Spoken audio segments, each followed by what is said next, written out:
जिल्हा परिषदेच्या शिक्षण विभागानं राष्ट्रीय शैक्षणिक धोरणांतर्गत जिल्ह्यात राबवलेल्या गुणवत्ता विषयक विविध उपक्रमांमुळे वार्षिक शैक्षणिक अहवाल पाहणी धाराशिव जिल्हा राज्यात 4थ्या स्थानी तर छत्रपती संभाजीनगर विभागात प्रथम क्रमांकावर आला आहे।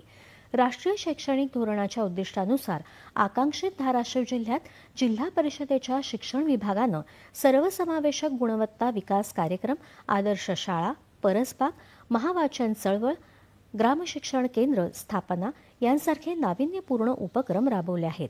त्यातून 5वी ते 8वी पर्यंतच्या विद्यार्थ्यांना भाषा, गणित या विषयांची गोडी लावून वाचन संस्कृतीसाठी चालना दिली। गणित विषयक कौशल्य विकसित करण्यासाठी विविध उपक्रम हाती घेण्यात आले। त्यामुळे असर या वार्षिक शैक्षणिक अहवालात जिल्ह्यानं बाजी मारली आहे। जिल्ह्यातल्या कळंब तालुक्यातल्या मंगरुळ, भाटशीपुरा, हसेगाव या शाळांमध्ये वाचन, लेखन, गणितीय कौशल्यासाठी विशेष प्रयत्न सुरू आहेत। निपुण भारत अंतर्गत शाळांमध्ये आलेल्या वैज्ञानिक साहित्याच्या आधारे विद्यार्थ्यांना